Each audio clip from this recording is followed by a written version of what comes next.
My mother-in-law demanded I sign a prenup to marry her son, so I made her sign one before I bailed her out of bankruptcy. I still remember the first time I stepped into the Delacroix house. Marble floors, an actual chandelier in the entryway, and a staircase that looked like it belonged in a movie. I'd grown up with linoleum and a door that didn't always shut right. I was already nervous to meet them, but the second that door swung open and she stood there, all sharp cheekbones, gold bracelets, and eyes that scanned me like a barcode, I knew I was being catalogued, not welcomed. "Savannah, right?" she asked, like she was trying to remember if I was the waitress or the cleaning lady. "Come in. Shoes off, please." Her name was Eleanor. She had the kind of voice that made you feel like you were already wrong.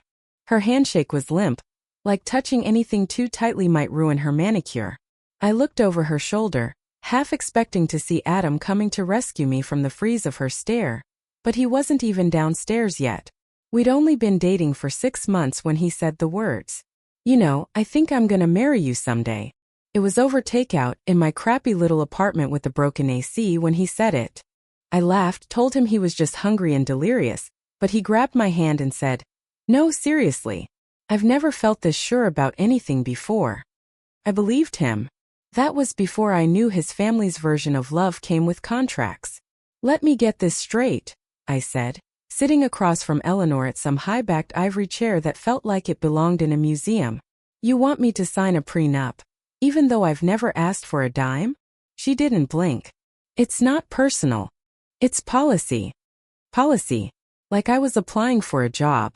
Adam sat there silent, his hand on my leg under the table, as if that made it okay. "Savannah," Eleanor said, folding her fingers like a CO about to fire someone, "you seem like a very sweet girl. But I've seen what happens when men like Adam fall for women who don't understand. Our world gets messy, hurtful, litigious." I wanted to throw my water in her face. Instead, I stared at Adam. "She thinks I'm after your money," I said quietly. He looked like he wanted to crawl under the table. "It's not like that." But it was exactly like that. "I have a job. I pay my own bills. I've never asked you to buy me anything." "I know," he said. I told her that. I told her you're different. But not enough to say no to this prenup. He didn't answer. I signed it 3 weeks later. I wish I could say I did it because I believed love was stronger than paperwork. But the truth is, I signed it because I thought if I didn't, I'd lose him. I thought once I was officially family, Eleanor would soften, that the Delacroix last name would eventually feel like home. I was wrong. She made sure I never forgot the line between us. The holidays were always at her house, with her china, with her traditions. My side of the family never got more than a polite Christmas card. She refused to use my maiden name in conversation, just called me the girl. When she thought I wasn't listening, Adam tried to buffer it. He'd make little jokes, pull me aside to apologize when she crossed a line. But he never really stood up to her. Not once. He was good at damage control, bad at boundaries. And I made excuses for him. For years. Then came the night everything flipped. I'd just come home from work, still in scrubs, hair in a bun, mentally checked out, when Adam met me at the door with a strange look on his face. "My mom's in trouble," he said. I dropped my keys. "What kind of trouble?" He hesitated. "Financial," he said. "Really bad." I blinked. "What does that even mean?" He rubbed the back of his neck. "She made some investments. The wrong kind. It's all falling apart. The house. The cars. Everything. She's trying to keep it quiet, but I saw the letters. Foreclosure. IRS. It's bad." I felt the heat rise in my chest. "And what does this have to do with us?" He looked at me like I'd already answered my own question. "She needs help." "No," I said. Instinctively. "Absolutely not. She's family, Savannah." I laughed. Actually laughed. "Family? You mean the woman who had me sign away every right to your money like I was a gold-digging leech? The one who refused to let my parents even host the engagement dinner, because they wouldn't know how to cater properly? That family?" Adam winced. "She's still my mother." "Exactly. Your mother. So you help her. She asked for you." That stopped me cold. "What?" He looked down. "She said you're the only one who could pull her out of this." I stared at him like he was speaking another language. Why the hell would I help her? His voice was soft. Because you're the only person she ever underestimated. And in that moment right then something inside me shifted. She wanted me now. The girl who wasn't good enough. The woman she didn't trust. The outsider she tried to control with a contract. Eleanor Delacroix needed a lifeline. And I had the rope. I just wasn't planning to throw it for free. I didn't answer right away. Not to Adam. Not to Eleanor. Not even to myself. Instead I sat with it. That sentence. You're the only one she ever underestimated. Felt like a dare. 3 days passed before she called me directly. That alone was a shock. Eleanor never dialed my number. If she wanted something, she filtered it through Adam like a royal decree. But this time it was her voice. Tight. Controlled. Fragile in a way I'd never heard. Savannah, she said. Do you have a moment? I said nothing.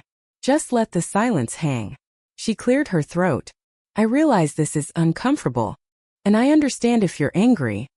Angry, I finally said. That's generous. Fair enough. A pause. Then, I need your help. There it was.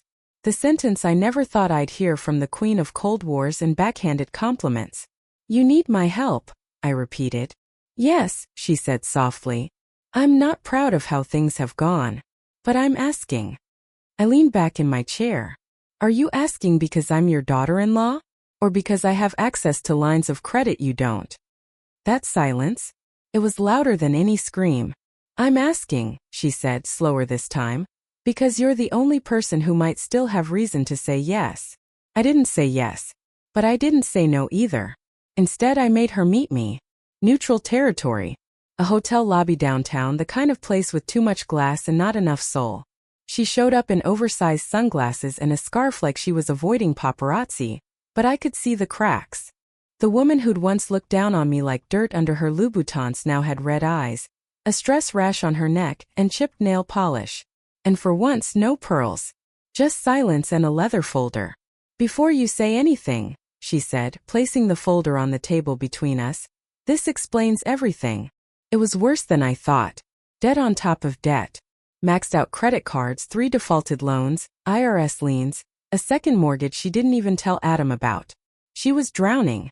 And her pride wouldn't let her admit it until her head was already underwater. How did it get this bad? I asked. She took off her sunglasses. Her eyes were glassy but hard. I trusted the wrong people. And I didn't want Adam to know. So instead you came to me, I said. The one person in this family you never respected. She didn't deny it. That was almost worse. If I help you, I said slowly, it won't be a gift. You understand that, right? She blinked. What do you mean? I mean, I said, reaching into my own folder.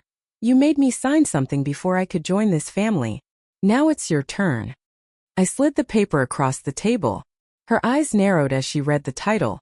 Contractual Agreement of Repayment and Collateral Transfer. You want me to sign a prenup, she said flatly. No, I said. I want you to sign a contract that gives me legal control over your remaining assets until I'm repaid, including the Delacroix summer home. She choked. You want Rose Point? If you default, yes. She laughed, bitter and hoarse. You really came prepared. You taught me well. She looked down. Her hand trembled slightly as she reached for the pen. There are witnesses required, I said. And a notary. Her eyes met mine. Something shifted. Not hate. Not love. Just recognition. Savannah, she said, voice barely audible. You don't have to do this. No, I said. I get to. That night I told Adam everything. He didn't take it well. You humiliated her, he said. She came to me, I snapped. Don't forget that. She's your family. So was mine. And she treated them like trash. He ran a hand through his hair. You just don't understand how complicated this is. No, I said. You just don't like that she finally met a woman she couldn't control. He stared at me. I didn't blink. Is this what marriage is to you now? He asked. I stepped closer. No, Adam. This is what survival looks like when love comes with conditions. He didn't sleep in our bed that night. And in the morning the phone rang. It was Eleanor. "It's done," she said. "The notary signed. The funds cleared." "Good," I said. "Savannah," she added. "Yes." She hesitated. Then, "You should know. There are things about the Delacroix legacy you don't understand. Yet." "Then I guess it's a good thing," I said, "that I just became part owner of it." I thought that signing would be the end of it. A transaction. A cold, clean line drawn in ink. But Eleanor Delacroix doesn't lose quietly. 2 days after the contract was signed, I got a letter. Not a text. Not an email.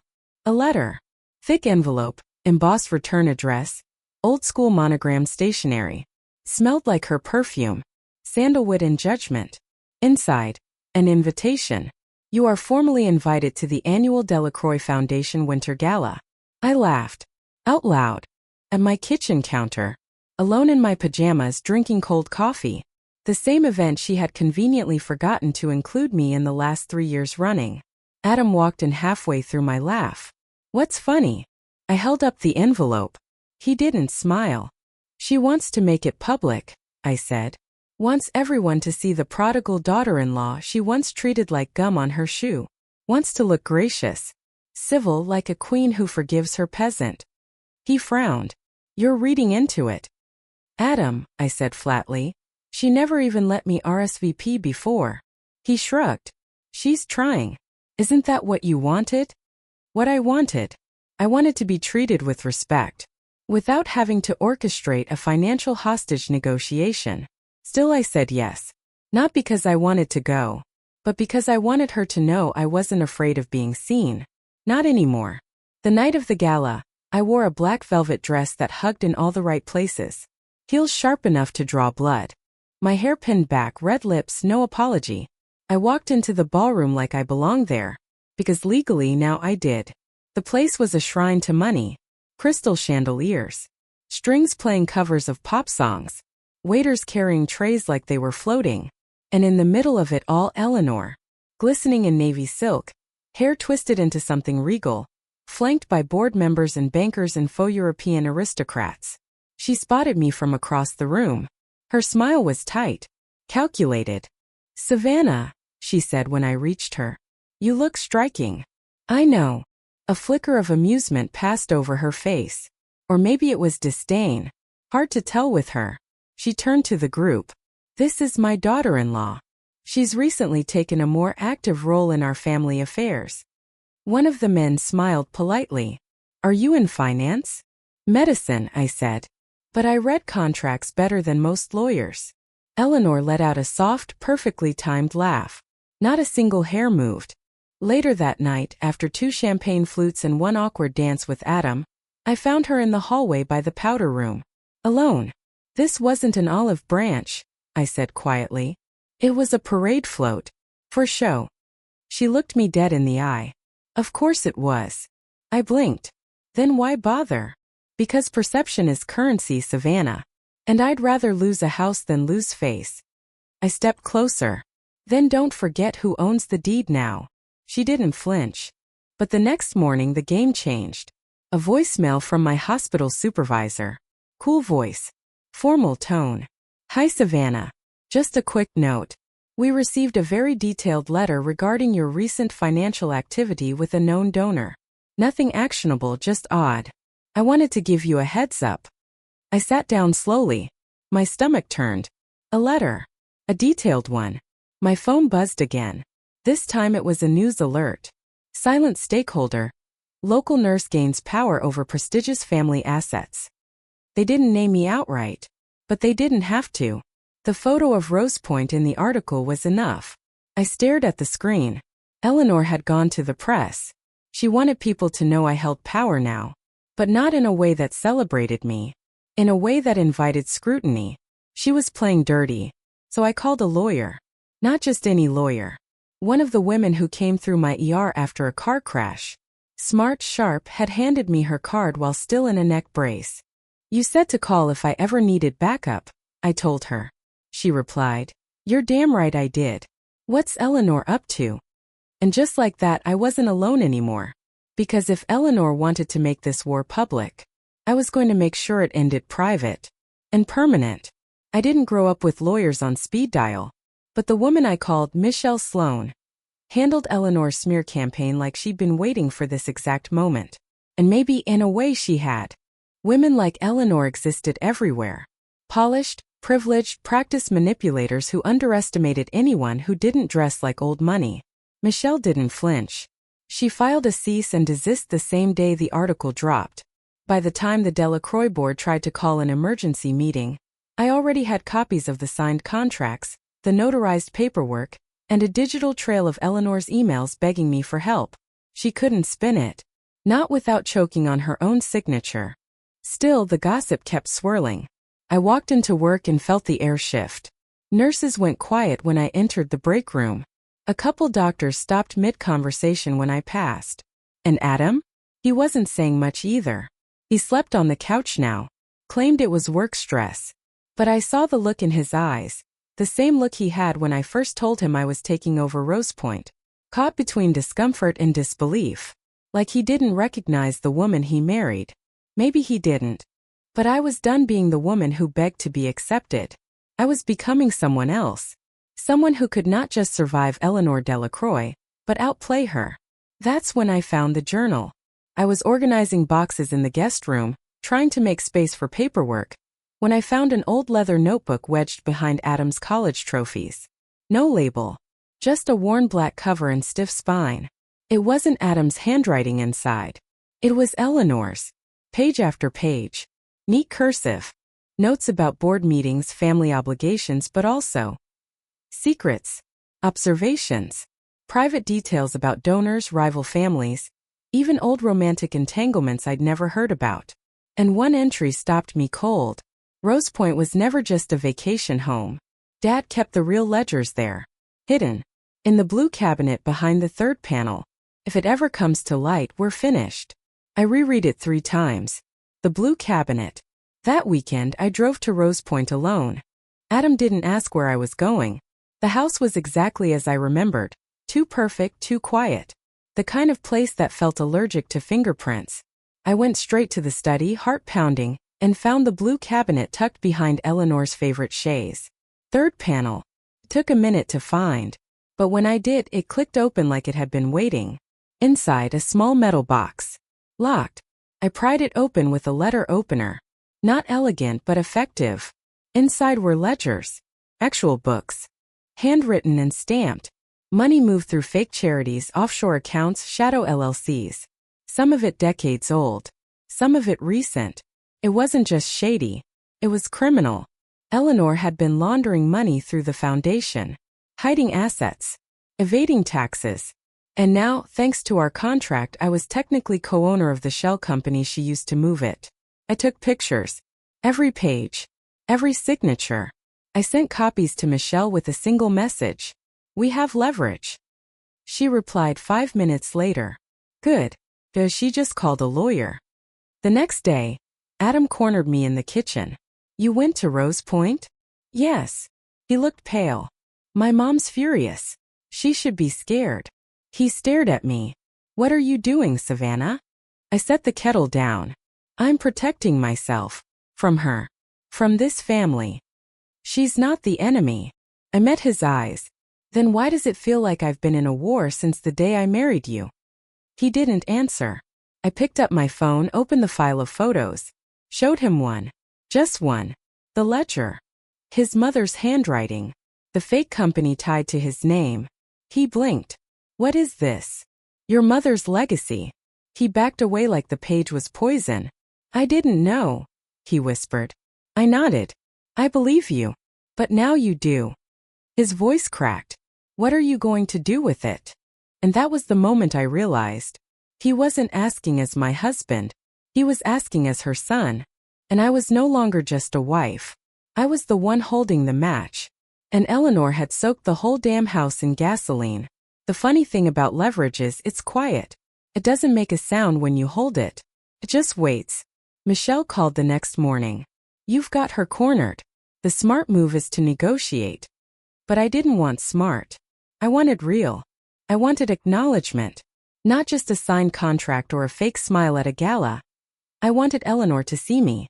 To say it out loud. that she underestimated me, that I beat her at her own game. I want to meet, I told Michelle. In person. No lawyers.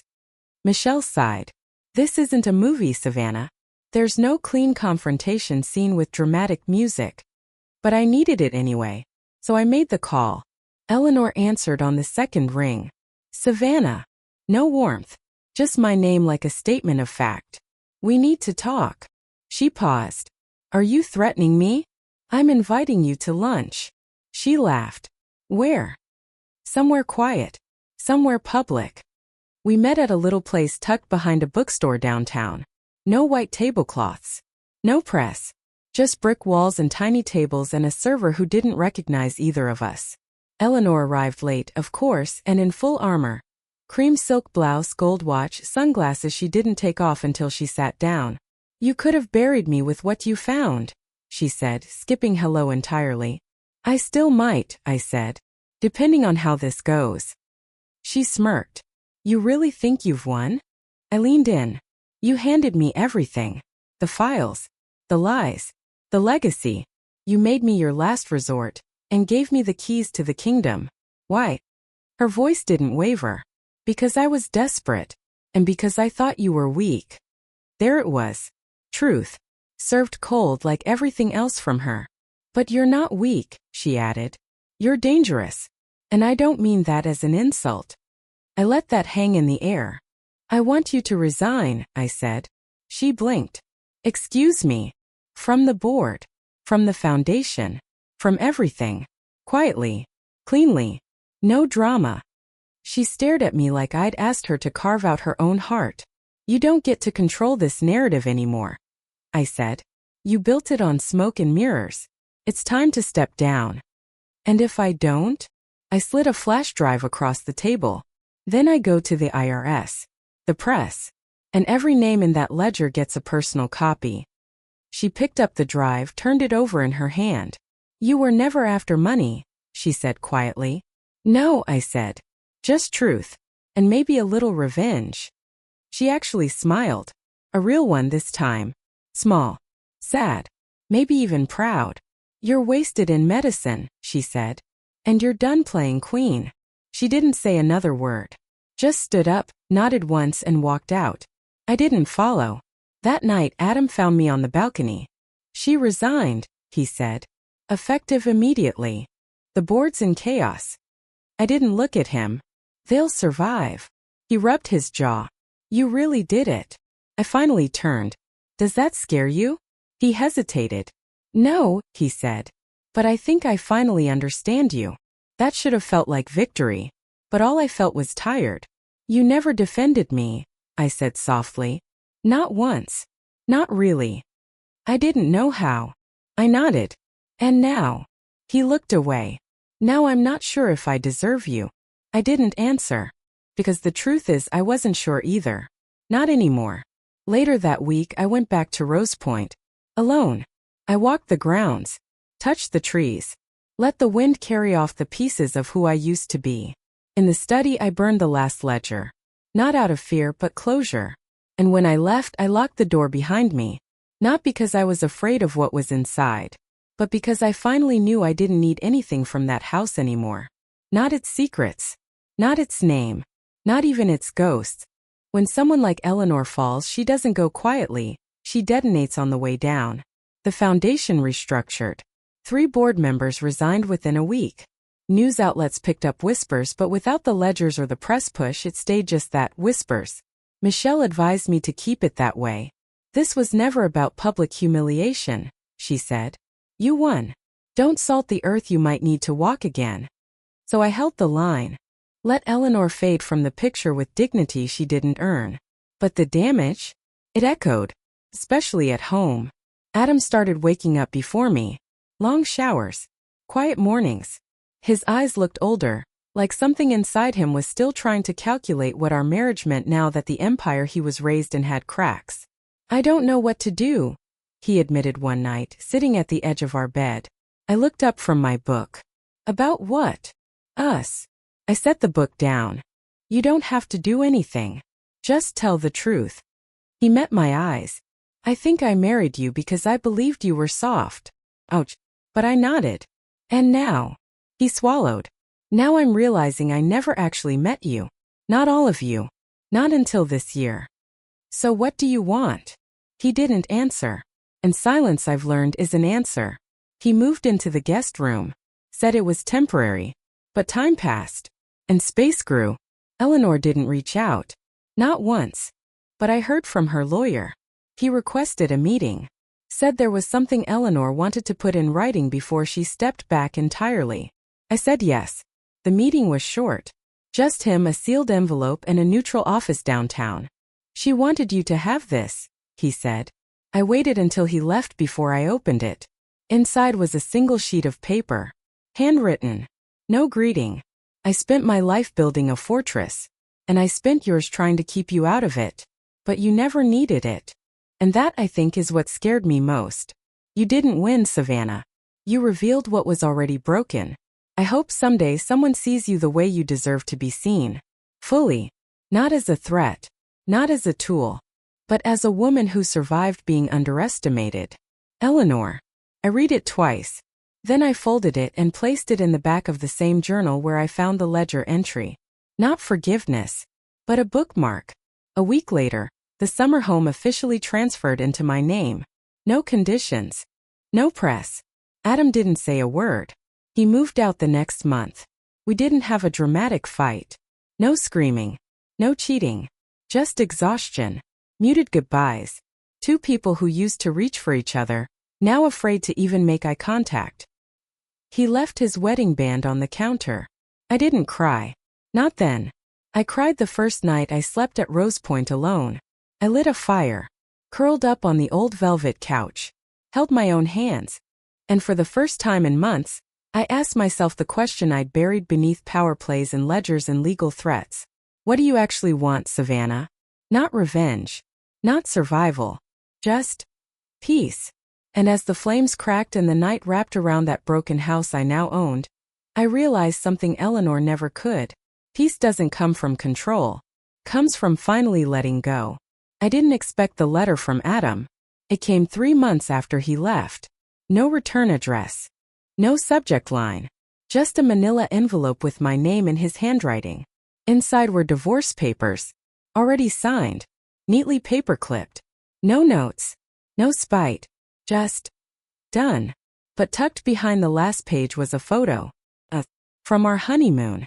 I was laughing mid-blink. He was looking at me like I was the only real thing in the world. There was a note scribbled on the back in black ink. I really did love you. I just didn't know how to protect you from us. That night I poured a glass of wine and sat on the porch at Rose Point, the ocean crashing like a reminder. I held the photo in one hand and the glass in the other, and for the first time in a long time I allowed myself to mourn. Not the man, but the hope. The version of love I thought I was building. Because somewhere along the way it stopped being love and became strategy. And I never wanted a marriage that felt like a chess game. I burned the photo. Not out of hate. But to let go of the version of me who thought survival meant becoming cold. I spent the next few weeks fixing up the house. Alone. No contractors, no help. Just me and tools I had to Google how to use. I painted the walls. Replaced fixtures. Took down Eleanor's portraits and put up paintings I found at flea markets. I changed the curtains. Replaced the crystal doorknobs with brushed brass. Ripped up the carpet in the east wing just to see what was underneath. It wasn't a palace anymore. It was mine. Somewhere between repairing floorboards and painting ceilings, I started breathing easier. Laughing louder. Sleeping longer. And then one morning I got a call. Michelle. You're not going to like this, she said. I braced myself. What now? She exhaled. There's a private buyer. Interested in the Delacroix Foundation's remaining assets. It's not public yet, but your name came up. They want to meet with you. I narrowed my eyes. Why me? Because technically, you're still listed as a co-executive on 3 of the Shell Corps. They want your sign-off. And possibly your involvement. I paused. Who is it? She hesitated. It's a woman. Wealthy. Low profile. New money. Wants to turn the Delacroix brand into a public health initiative. I blinked. A what? Free clinics. Mobile medicine. Community mental health. She says the Delacroix name still has weight. She wants to repurpose it. I couldn't help it, I laughed. What's funny? Michelle asked. I spent years trying to escape this name. And now someone wants to turn it into something good? She chuckled. Irony's a bitch. I met with the woman 2 days later. Her name was Nyla. Late 30s. Sharp eyes. A firm handshake. No nonsense. I read about what you did, she said. With Eleanor. With the board. You were surgical. I was angry, I admitted. And now? Still healing. She nodded. Let me be blunt. I want the name, the infrastructure, and your insight. You've seen it all from the inside. Help me build something clean from what they tried to bury. I studied her. Why do you care? She smiled. Because I was once the outsider too. And I think it's time someone like us wrote the rules. I didn't say yes right away. But I didn't say no. That night, I stood in the hallway at Rose Point, the one where Eleanor's portraits used to hang. It looked bare now, but not empty. And I realized, maybe legacies weren't just inherited. Maybe if you survived the fire, you got to rebuild from the ashes. And this time with your own name on the door. The papers sat on my desk for 3 days. Contracts, partnership terms, ownership transfers. Everything Nyla and Michelle had drawn up to turn the Delacroix name into something new. Something real. It wasn't the legalese that made me hesitate. I'd learned to read between the lines by now. It was the weight of the choice. Signing meant more than just redemption. It meant tethering myself again to the family that tried to erase me. But this time on my terms. With my hands on the wheel. And if I was being honest, I was scared. Not of failure, but of what success would demand from me next. The morning I signed, it was raining. Soft. Gentle. The kind of rain that feels like forgiveness. I didn't call Michelle. Didn't text Nyla. I just lit a candle, poured a cup of coffee, and signed every single page.